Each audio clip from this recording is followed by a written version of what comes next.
श्री परमहंस गुरुदेव जी निराकार साकार,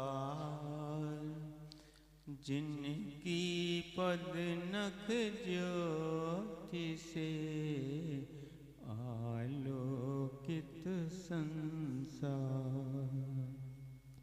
परम पुरुष पूरन धनी, आनंद घन सुख रूप, सरिवा रंभ में पूजिए पावन चरण सरिवा रंभ में पूजिए श्री सती गुरु चरण।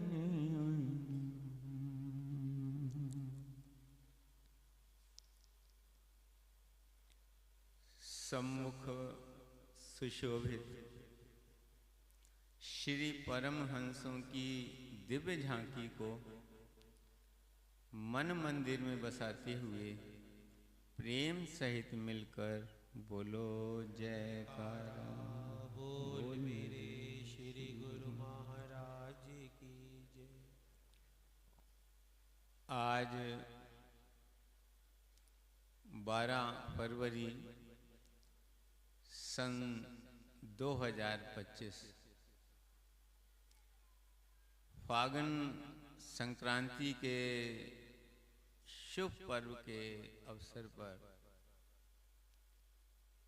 श्री परमहंस अमृत कथा दिव्य समागम के उपलक्ष्य में श्री 108 श्री हजूर सदगुरु दाता दयाल जी की ओर से आप सब गुरुमुखों को प्रेम भरी शुभ आशीर्वाद। बोलो जयकारा। बोल मेरे श्री गुरु महाराज की जय। जिस समय श्री अनंतपुर धाम से श्री आदर्श धाम की ओर आ रहे थे, उस समय श्री चरणों में विनय की कि सब गुरुमुखों के लिए श्री सद्गुरुदेव दाता दयाल जी आशीर्वाद प्रदान करें। तो श्री गुरु महाराज जी ने अपने वचनों में फरमाया कि हम आशीर्वाद तो देते ही हैं और हम खुद भी साथ। बोलो जयकारा। बोल मेरे श्री गुरु महाराज की जय। ये महापुरुषों की कृपा है कि वो सदा सदा अपने प्रेमियों पर अपना आशीर्वाद बरसाते रहते हैं, अपनी कृपा बरसाते रहते हैं और हर प्रेमी के साथ रहकर आशीर्वाद बरसाते हैं। हम भले ही इसका एहसास करें न करें, लेकिन समय समय पर वो हमें इस बात का एहसास दिलाते रहते हैं कि हम सदैव तुम्हारे साथ हैं। यही महापुरुषों की कृपा है कि वो हर समय अपने सेवक के साथ रहते हैं। श्री गुरु महाराज जी के चरणों में जब कोई विनय करता है कि श्री गुरु महाराज जी हमारे अंग संग रहना, तो श्री गुरु महाराज जी यही फरमाते हैं कि हम तो सदा तुम्हारे अंग संग हैं, बस जब तुम हमें दिल से याद करोगे तो ऐसे पाओगे जैसे इस समय हम तुम्हारे सामने साक्षात विराजमान। बोलो जयकारा।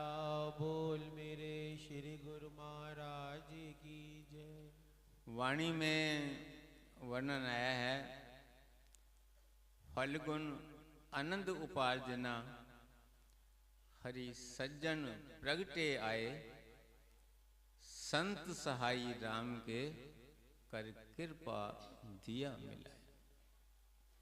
ये वर्णन कर रहे हैं कि तब इंसान के जीवन के अंदर आनंद बरसता है, तब जीवन परम आनंद से परिपूर्ण होता है जब उसके हृदय के अंदर विराजमान परम पिता परमेश्वर प्रकट हो जाएं। लेकिन वो कैसे प्रकट होते हैं, वर्णन करते हैं, संत सहाई राम के कर कृपा दिया। जब सतपुरुष जीव पर प्रसन्न होते हैं तब उनकी ये कृपा है, ये दयालुता है कि वो हमारे हृदय के अंदर अपना परमात्म सुख प्रकट कर देते हैं। जीव के हृदय के अंदर, हर एक जीव के अंदर उसी परम पिता परमात्मा का निवास है। लेकिन जीव बाहर ढूंढता है, हर तरफ जाता है, हर कार्य में उसको जो है ढूंढता है। लेकिन संत कहते हैं हमें अंतर से जोड़ते हैं।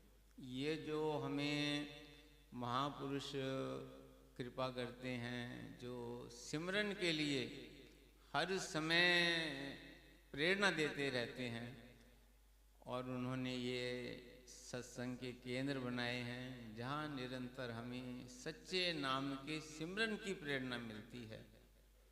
तो ये सब हमें अंतर से जोड़ने के लिए है।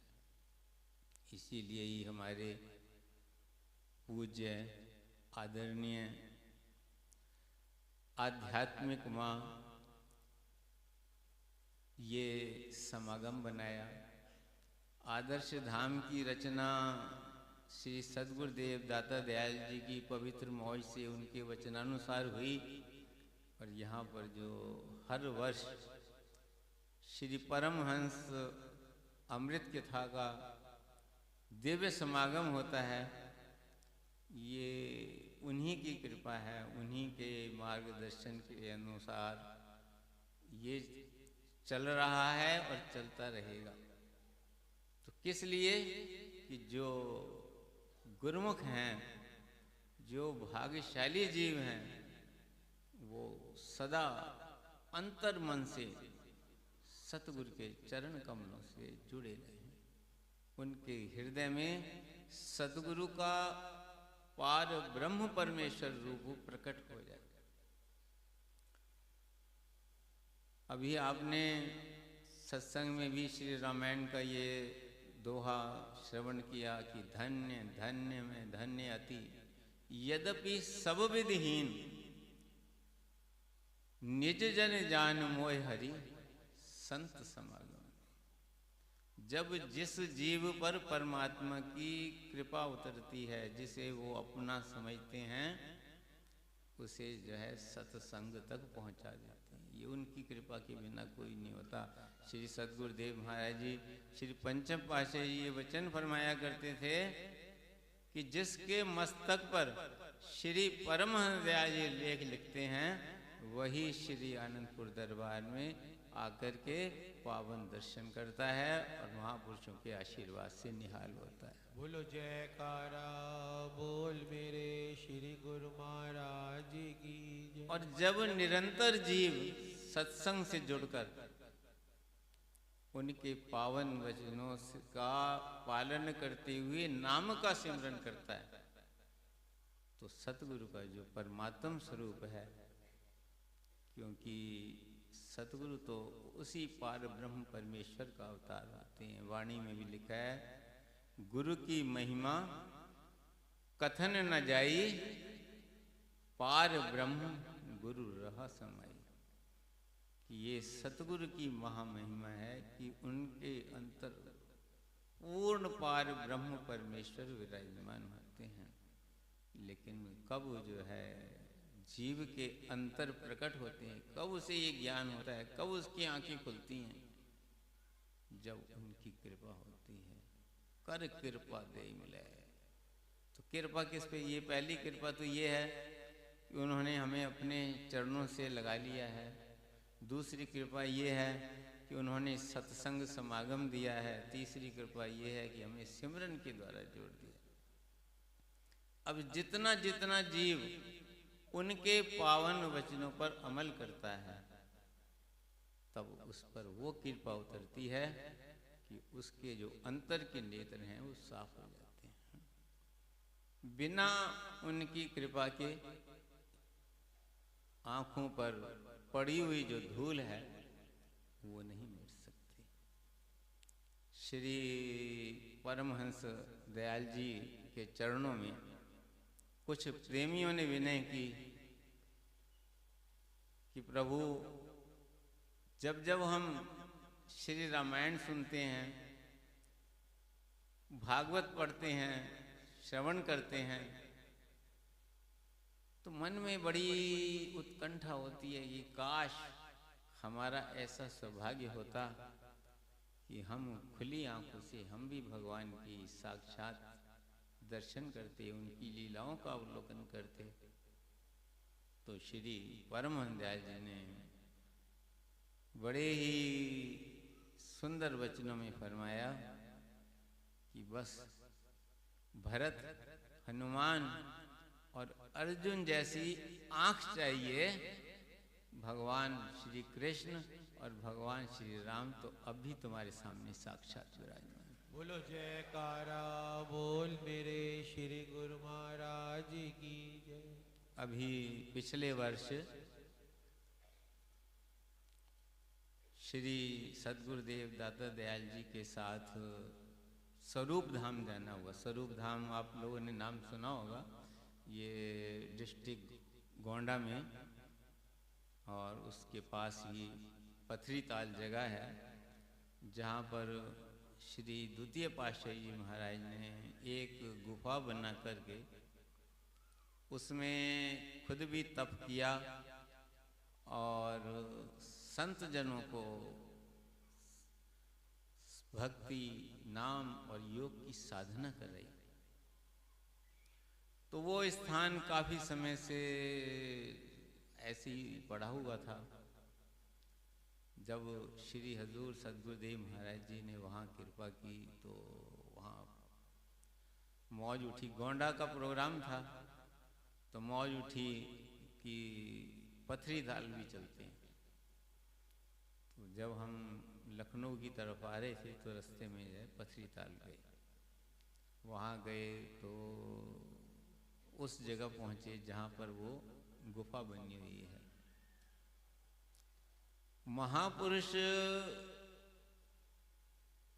कितना कष्ट उठा करके, उन्हें तो किसी तप की जरूरत नहीं होती, वो तो पार ब्रह्म परमेश्वर का अवतार होते हैं, लेकिन जीव के कल्याण के लिए हर कार्य करते हैं। जैसे गीता में भगवान ने वर्णन किया है कि इस त्रिलोक्य के अंदर कोई भी ऐसा कर्तव्य नहीं है जो मेरे लिए है, लेकिन फिर भी संसार के कल्याण के लिए मैं हर कर्तव्य का पालन करता हूँ। एक मनुष्य का जो कर्तव्य होता है उस एक कर्तव्य का पालन करता हूँ ताकि मुझे पीछे चलने वाले लोग जो है ये समझें कि भगवान ने भी उस रास्ते को अपनाया तो हमें भी अपनाना है। इसलिए वो तप करते हैं। जब हम उस गुफा में उतरे, श्री गुरु महाराज जी आगे आगे श्री गुरु महाराज जी उतर रहे थे, तो वो उसकी जो सीढ़ियाँ थी उस समय, अब तो उसको बहुत सुंदर ढंग से बना दिया गया है, तो एक 1.5 फुट गहरी, मतलब एक सीढ़ी का जो स्टेप था वो 1 फुट 1.25 फुट का। किस तरह उस समय श्री गुरु महाराज जी उतरते होंगे, वो ज्यों की त्यों बनी हुई थी। नीचे कच्चा फर्श था और वहाँ विराजमान होकर एक छोटा सा पत्थर लगा हुआ था और कोई चीज़ वहाँ नहीं थी। तो कैसे महापुरुषों ने वहाँ बैठ करके भजन किया और लोगों से भजन करवाया, तो देख करके बड़ी ही आश्चर्य होता था। तो श्री हजूर गुरु महाराज जी ने जब वो जगह देखी तो श्री गुरु महाराज जी फरमाया अब इस जगह का जो है समय आ गया है, इसको बहुत सुंदर रूप दे करके बनाया जाए ताकि जो है लोग यहाँ आकर के लाभ। उस समय फिर उसके बाद उसका निर्माण कार्य होना शुरू हो गया और श्री गुरु महाराज समय समय पर वहाँ जा कर के देखते रहे। अब तो वो बिल्कुल तैयार है जगह। श्री गुरु महाराज जी की मौज से बहुत बड़ा उसके ऊपर हॉल बनाया है ताकि जितनी चाहे संगत आकर के लाभ उठाए अब बस वो मुहूर्त की इंतज़ार में है। तो अभी पिछले साल श्री गुरु महाराज ने वहाँ कृपा की तो जो हमारी फ्लाइट थी वो अयोध्या में उतरी। तो कुछ प्रेमियों ने विनती की, श्री गुरु महाराज जी यहाँ रास्ते में श्री राम मंदिर बना हुआ है, मौज हो तो वहाँ 5 मिनट गुरु महाराज जी होते हुए चले। श्री गुरु महाराज जी ने फरमाया चलो वहाँ भी होकर के चलते हैं। तो जब हम वहाँ पहुँचे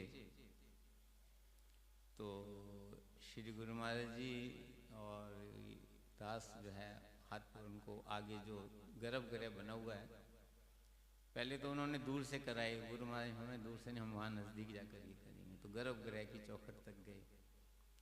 तो उस समय जब मैंने देखा तो ऐसा लग रहा था कि कभी तो भगवान श्री राम खड़े हैं आशीर्वाद दे रहे हैं, और कभी श्री परमहंस दयाल जी खड़े होकर के आशीर्वाद। बोलो जयकारा बोल मेरे श्री गुरु महाराज की जय।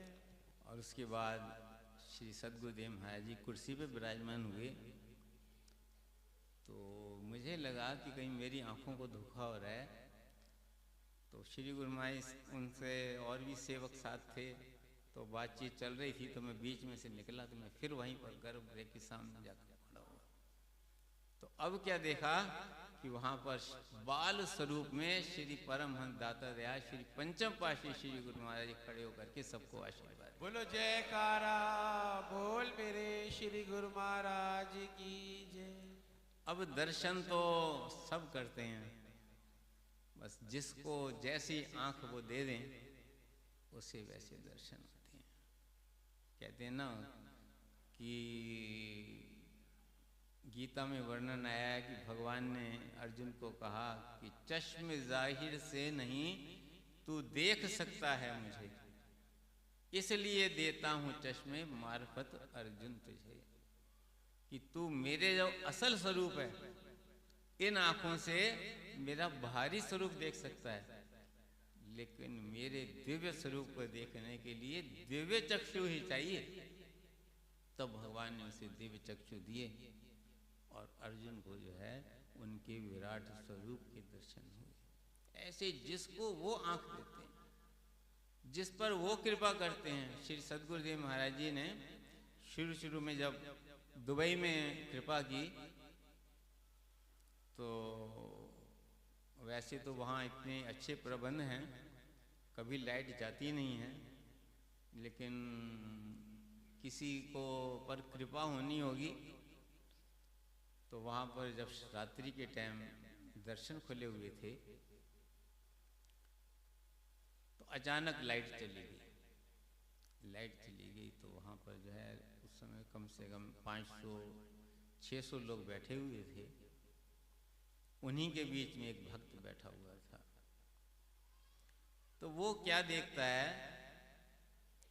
कि जहाँ पर श्री गुरु महाराज जी विराजमान हैं वहाँ पर श्री गुरु नानक देव जी विराजमान हैं।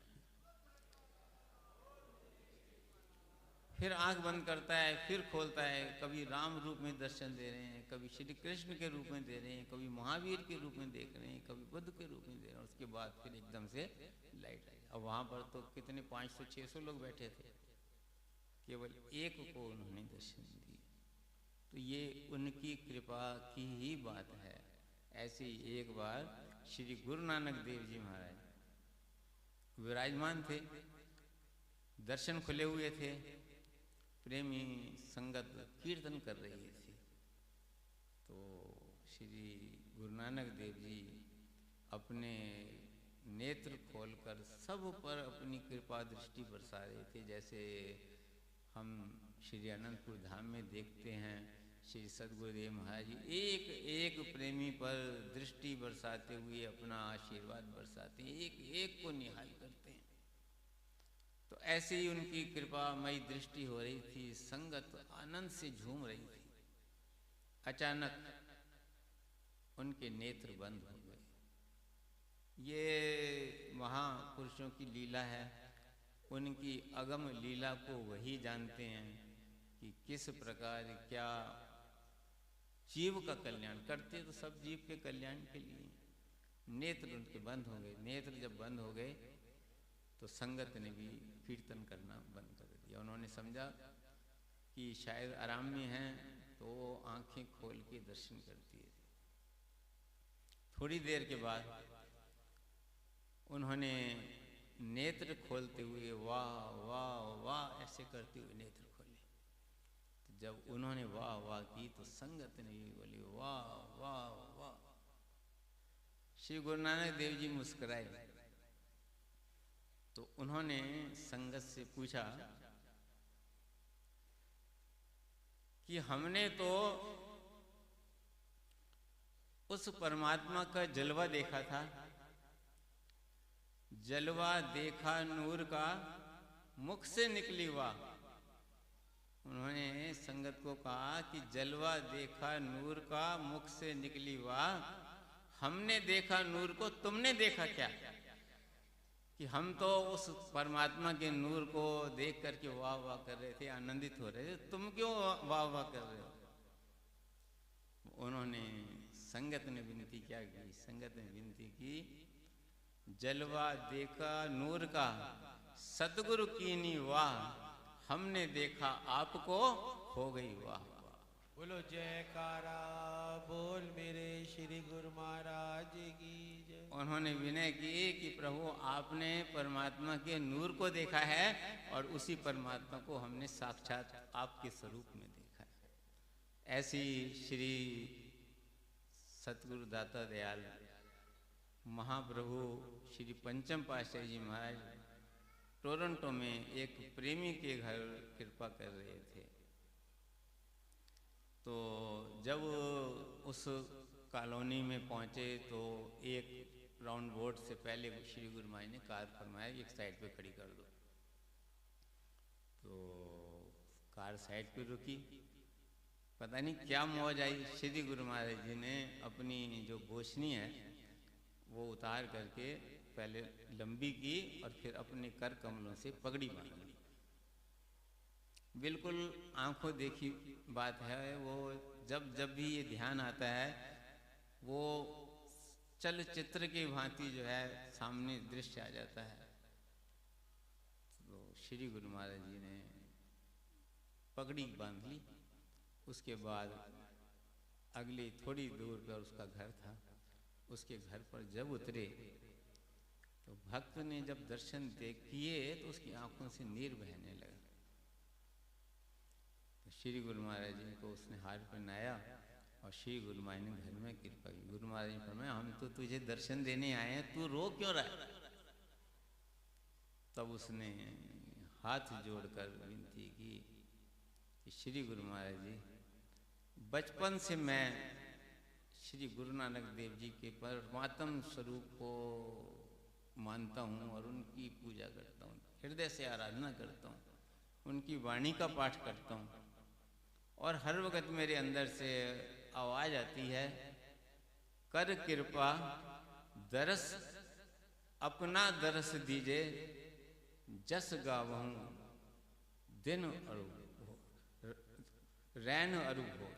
कि हे प्रभु ऐसी मुझे कृपा करो कि मुझे अपना दर्शन दो और मैं आपकी महिमा दिन रात गाता रहूं। वो प्रार्थना मेरी आज स्वीकार हुई है कि मुझे आपके स्वरूप में साक्षात गुरु नानक देव जी के दर्शन हो रहे हैं।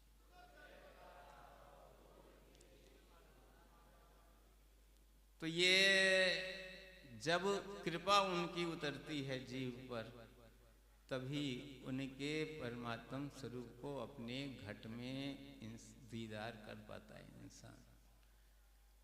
लाखों लोग आते हैं दर्शन करने के लिए, जो जिस भाव से आता है उस भाव में उसे दर्शन होते हैं। वर्णन किया है ना श्री रामायण में कि जिसकी रही भावना जैसी प्रभु मूरत देखी तिन तैसी। जिसकी जैसी भावना होती है वो उस रूप में उसके दर्शन करता है। गीता में भगवान ने कहा है, मेरे जिस मजहर पे करते हैं इंसान एतकाद, अपने उस मजहर से बरलाता हूं मैं उनकी मुराद। भगवान कहते हैं हर रूप में मैं ही समाया हुआ हूं। जिस भाव से, जितनी श्रद्धा से, भाव से, निष्ठा से मेरे जिस रूप का भी भक्त ध्यान करता है, उसी रूप में प्रकट होकर के मैं उसे साक्षात दर्शन देता हूँ। तो ये जो भक्ति का मार्ग है, ये प्रेम का मार्ग है, श्रद्धा का मार्ग है, भाव का मार्ग है। जितनी जितनी श्रद्धा से, जितने जितने प्रेम से शिष्य प्रभु के चरणों का सिमरन करता है, ध्यान करता है, उसे उसी ही तरह से उसको प्राप्ति होती है। जैसे श्री परमहंस दयाल जी के वचन हैं कि बारिश सब जगह बराबर होती है, लेकिन जहाँ जितनी गहराई होती है उतनी ही उसे जो है उतना जल भरता है। ऐसी जितनी गहरी श्रद्धा होगी, जितना गहरा प्रेम होगा, तो ये प्रेम कैसे गहरा होता है, कैसे ये श्रद्धा बढ़ती है, कैसे सद्गुरु के चरणों में विश्वास बढ़ता है, उसी के लिए ये सत्संग समागम होते हैं। ये जो श्री परमहंस अमृत कथा दिव्य समागम हमारे पूज्य भाई जी ने आरंभ किया, वो इसीलिए किया कि इतने समय गुरुमुख जब उस ध्यान में बैठेंगे तो उनके हृदय के अंदर प्रेम उमड़ेगा। उस प्रेम से उमड़ा हुआ सेवक की जब आंख से आंसू निकलेगा ना, वो आंसू ऐसे नहीं बहता हम समझते हमारी आंखों से निकल गया, निकलता नहीं है। वो आंसुओं से निकल करके उनके गले के हार का मोती बन जाता है। ये उनकी कृपा है, ये उनकी दया है। तभी उन्होंने कहा मम गुण गावत पुलक शरीरा गद गद गिरा नयन भय नीरा। जब पूर्णता से, पूर्ण हृदय से, रोम रोम से शिष्य मेरे गुण गाता है, मेरी महिमा का श्रवण करता है, तब जो है अस सज्जन मम उर्वस कैसे लोभी हृदय वसत धन जैसे। वो ऐसे जो भक्त हैं वो मेरे हृदय में ऐसे बसते हैं जैसे लोभी के हृदय के अंदर धन बसता है। हर वक्त जैसे लोभी का जो ध्यान है धन की तरफ रहता है, उसे एक एक पैसे का पता है, कहाँ कहाँ रखा है, किस किस को दिया है, किस बैंक में कितना जमा करके रखा हुआ है, पूरा उसे कापियाँ नहीं खोलनी पड़ती, उसको हर वक्त दिल में जमा होता है। ऐसे ही भगवान कहते हैं ऐसा भक्त जो पूर्ण निष्ठा से, संपूर्ण भाव को, संपूर्ण समर्पण से मुझे याद करता है, रोम रोम से, जिसके आंखों से अश्रु निकल आते हैं, वो जो है मेरे हृदय में निवास करता है। और उनके अश्रुओं के मोतियों से ही मैं अपने गले में माला धारण करता हूँ। तो ये हमारा सौभाग्य है, ये हमारे लिए हमारे पूज्य आध्यात्मिक माँ का बहुत बड़ा उपहार है। उपहार कहिए, वरदान कहिए, कृपा कहिए, आशीर्वाद कहिए, जो उन्होंने हमारे लिए जगह जगह पर सत्संग के समागम रचाए हैं। श्री परमहंस दयाल जी की कृपा बरस रही है, शुरू से ही उन पर जो है महापुरुषों की कृपा रही है। उन्होंने हर समय एक ही भाव को सम्मुख रखा कि हर वक्त हमारा एक एक श्वास और एक एक पल सतगुरु के अर्पण हो, सतगुरु के हुक्म के अर्पण हो। और हम सबको भी उन्होंने यही सिखाया कि आज्ञा में रह करके चलना है। जीवन अगर आज्ञा में रह करके चलता है तभी शिष्य जो है सतगुरु की प्रसन्नता के पात्र बनता है। जैसे श्री रामायण वर्णन है, एक पिता के विपुल कुमारा होए विविध गुण शील आचारा। कोई पंडित, कोई तापस ज्ञाता, कोई धनवंत सूर, कोई दाता, कोई जितने भी एक पिता के अनेकों पुत्र होते हैं और हर एक के अंदर जो अलग अलग गुण होते हैं, कोई धनवान होता है, कोई पंडित होता है, कोई ज्ञानी होता है, कोई शूरवीर होता है, कोई दानवान होता है। तो वो कहते हैं कि सब ही उस पर जो है पिता की सब पर जो है बराबर प्रीत होती है। लेकिन फिर वो कहते हैं कोई पितु भगत वचन मन कर्मा सपने जान न दूसर भरमा। कि कोई एक पुत्र ऐसा होता है जो यद्यपि उसके पास कोई गुण नहीं होता, एक गुण होता है, क्या? कि केवल अपने पिता की आज्ञा का पालन करना, और उसके जीवन में कोई दूसरा धर्म नहीं है। जो आज्ञा हो गई उसका पालन करना है। सो सित पितु प्राण समाना यद्यपि होए सब भांति है ना। यद्यपि वो संसार में के लोगों को अज्ञानी दिखता हो, लेकिन वो उसे जो है प्राणों से प्यारा होता है। तो वो यही हमें समझाते थे कि सतगुरु की आज्ञा में चलो, सतगुरु के वचनों में चलो। एक एक सेवक उनका जो है ऐसा ही है, उसके हृदय में यही होता है कि मैं सतगुरु की आज्ञा में का पालन करूं। मुझे याद है एक बार श्री सतगुरुदेव दाता दयाल जी पंचम पाशी श्री गुरु महाराज बम्बई बीटी स्टेशन से ट्रेन पर चल रही थी। तो अपनी कुछ प्रेमी थे संगत के, वो उन्होंने दूर से दर्शन किए, दूर से प्रणाम किए।